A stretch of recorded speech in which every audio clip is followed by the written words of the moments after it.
అందరికీ నమస్కారం అండి ఫ్రెండ్స్. మనకి ఇప్పుడిప్పుడే మరొక బ్రేకింగ్ న్యూస్ అప్డేట్ అయితే రావడం జరిగిందండి. అదేమిటంటే భారీ భూకంపం సునామీ హెచ్చరికలతో టెన్షన్ అంటూ ఇప్పుడిప్పుడే మనకు ఒక బ్రేకింగ్ న్యూస్ అప్డేట్ అయితే రావడం జరిగిందండి. అయితే ఇందుకు సంబంధించిన పూర్తి వివరాలు అయితే మన వీడియోలో తెలుసుకుందామండి. ఎక్కడ ఏంటి అనేది వీడియో మాత్రం ఎక్కడ స్కిప్ చేయకుండా చూడండి ఫ్రెండ్స్. అప్పుడే మనకి పూర్తి సమాచారం అయితే తెలుస్తుంది. ఇక లేట్ చేయకుండా వివరాల్లోకి వెళ్ళిపోదాము. ఇక జపాన్ తీరంలోనే పసిఫిక్ మహాసముద్రంలో భూకంపం సంభవించింది.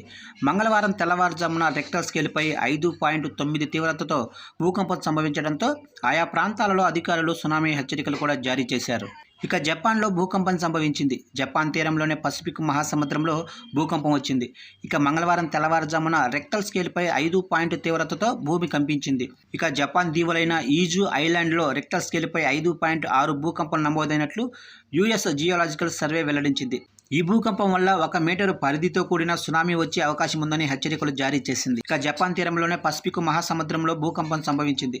మంగళవారం తెల్లవారుజామున రెక్టర్ స్కేల్పై 5.9 తీవ్రతతో భూకంపం సంభవించడంతో జపాన్ దీవులైన ఈజు ఒగాసా వారాలకు అధికారులు సునామీ హెచ్చరికలు జారీ చేశారు. జపాన్ రాజధాని టోక్యోకు 600 కిలోమీటర్ల దూరంలోనే తురిషామా ద్వీపంలో సంభవించిన భూకంపంతో ఆస్తి ప్రాణ నష్టం జరగలేదని ఆ దేశ వాతావరణ సంస్థ వెల్లడించింది. భూకంపం తమపై ఎలాంటి ప్రభావం చూపలేదని అంటూ ఐలాండ్ నివాసితులు సైతం తెలిపారు.